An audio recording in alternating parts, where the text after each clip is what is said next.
It is the Blitz here on San Antonio Sports Star, 94.1 FM, AM 1250. He's Joe Reinagle. I'm Jason Minnick, standing by for Stephen Jones, who will join us shortly.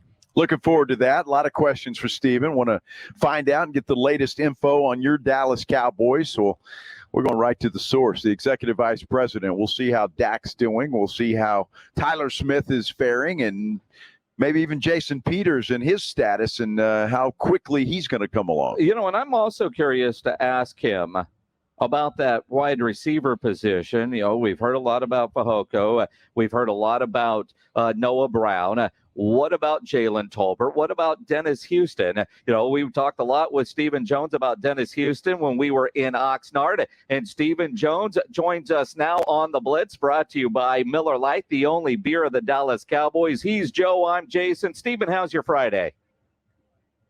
Hey, guys, I'm doing well, doing real well. Far better than yesterday. So every week during the season on Thursdays at 4:30, we're going to have you on with us, Stephen Jones, but we delayed it a day. There you go. Well, I'm looking forward to it, and it'll be great. So, Stephen, as you heard me talking about that wide receiver position, how is Jalen Tolbert coming along in your mind? I think he's doing well. I think it's one of those things we probably asked a lot of him early in terms of playing all the spots, both outside and in, and, probably gave him a bigger challenge. Probably we needed to, but he's going to be just fine. Obviously we've got with him and Houston and Simi some young guys there that are all situational type guys, depending on the team we're playing, and I think they can all step in and really do a real nice job. We're really pleased with how they've come along. Certainly, we've got Noah, who's one of the more veteran guys without Gallup in there, and then of course, we've got CD. So it's a good group out there that we feel comfortable with. That we can go win football games with. Well, obviously, Stephen, there are a lot of young guys on that other side. Have you guys, has Mike McCarthy made the call as who's going to get the start Sunday night at that other wide receiver spot?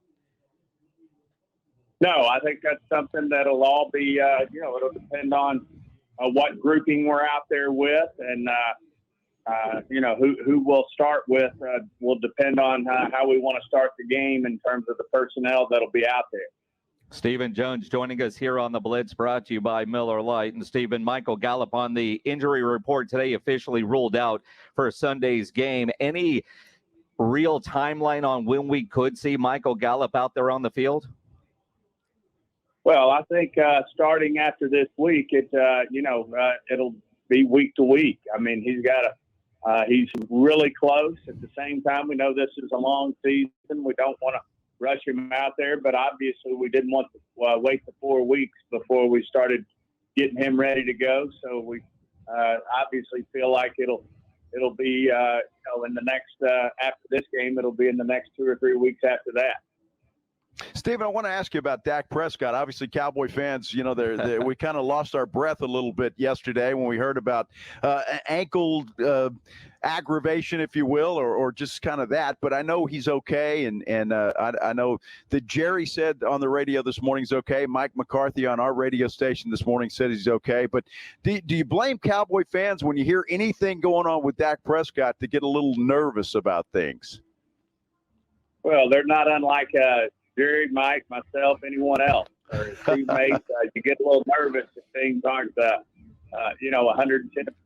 But, obviously he was trying on some, as he said, trying out some new shoes and just what didn't feel right. So, being that you want to take care of that guy, then you want to take all the precautions. But as he said, he's fine, and he had a great practice today, and we're all ready to roll. In that opener coming up Sunday night there at AT&T Stadium. Stephen Jones, I got to ask you, you've been doing this a long time, you and your dad. Every day when you wake up in the morning or when you get phone calls from certain people, like, is there a guy that calls you and when you see his number pop up, you think, oh, crap, what is this? Well, it's either our chief legal counsel, our attorney, or it's one of the trainers.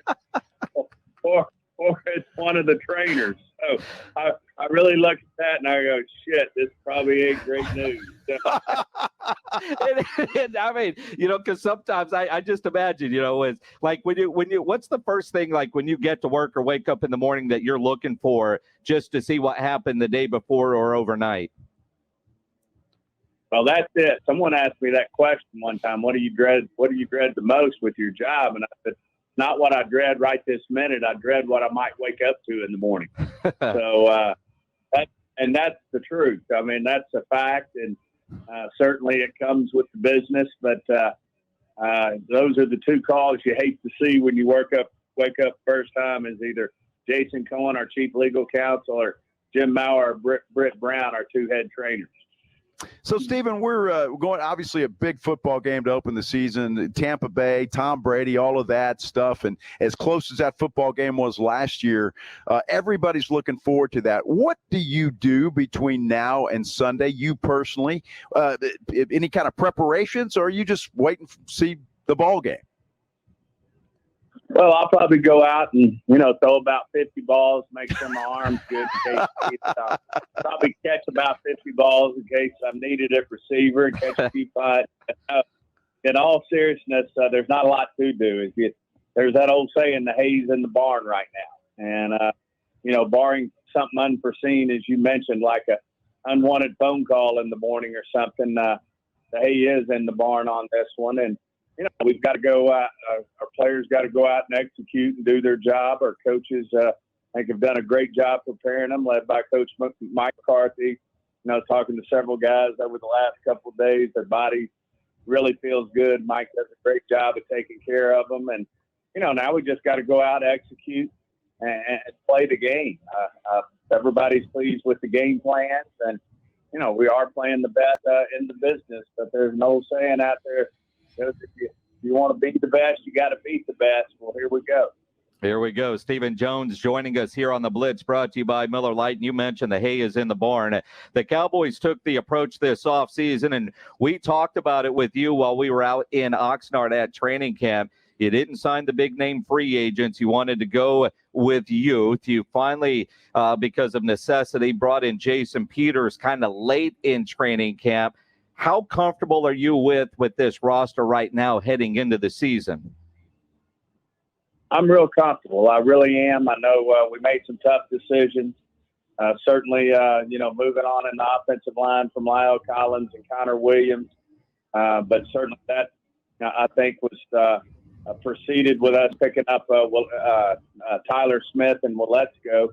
And as you said, probably Jason Peters necessitated by Tyron Smith's injury, as well as Willetsko having some injury issues through camp. So really feel good, though, that we got our house in order there. Certainly at receiver with Amari, people are concerned, rightfully so. I understand it. Amari's a great receiver, but I think CeeDee Lamb's are ready to step up. It's going to give him a great opportunity. I don't know that if we get to re-sign Gallup, if we go the Amari route, and certainly we've got some good young players now that we just talked about that are going to have opportunities to step up now. And then, defensively, losing Randy Gregory, I know, a place where people want to point, but we don't have Fowler. We probably don't have Dorrance Armstrong. We probably question whether you draft Sam Williams.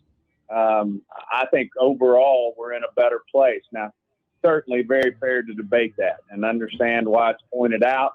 But we made conscientious decisions to let those things happen, and we feel good about those decisions. Stephen, you always get a knucklehead question or two from me when we talk. Last night, watching that Rams-Bills game and watching Von Miller do what he was doing, I was thinking, man, that'd be great if he had a star in his helmet. I know there were some talks. How close was it to getting something done with Von?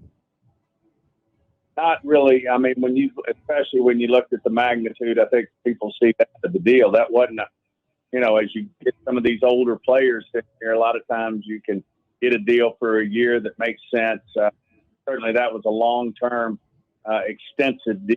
And, we're tied into D-Law. We're tied into D-Law at the time, and still think D-Law is going to do a great job for us. But, have these young guys, and we got a lot of young guys coming that we feel like we're going to want to pay. And as much as we think the world of Von Miller and all he's accomplished and done, I will say this: in and play at that level, you those guys for you, in the playoffs, and when you're making that stretch run. But I think there was a little something in him last night going against his ex-Super Bowl teammates that had his game at a high level early.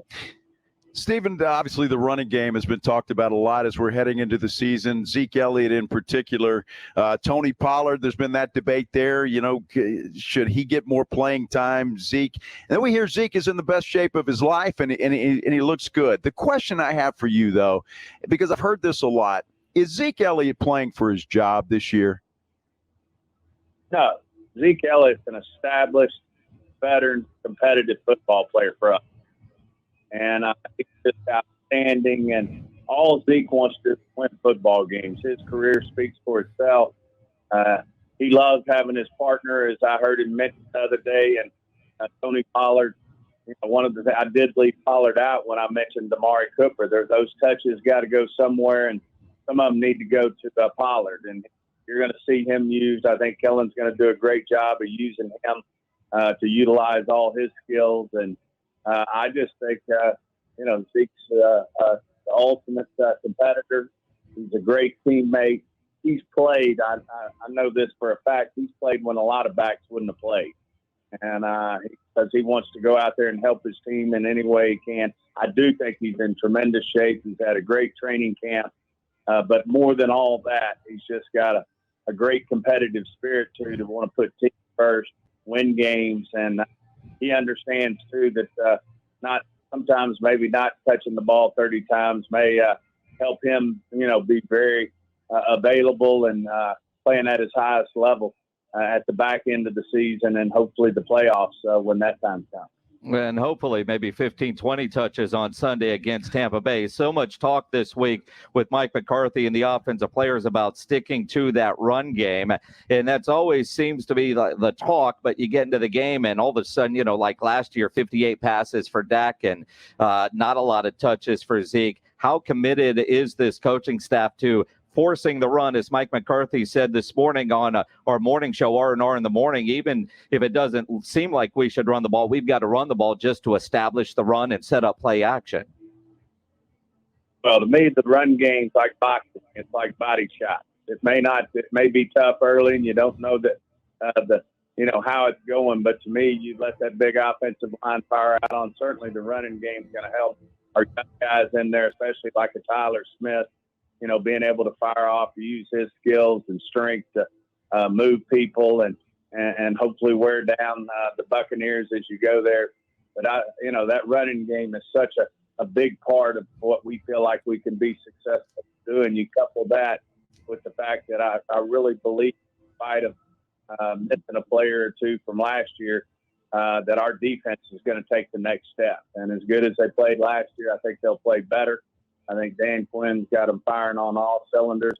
I think our defense is the deepest part of our football team. I think we keep our guys fresh and edgy throughout the game. Well, I think the fans are going to love their play style, how they get after the opposing team. And I think if we go out there and play great defense and run the football, as it usually is for most teams, it's a winning recipe.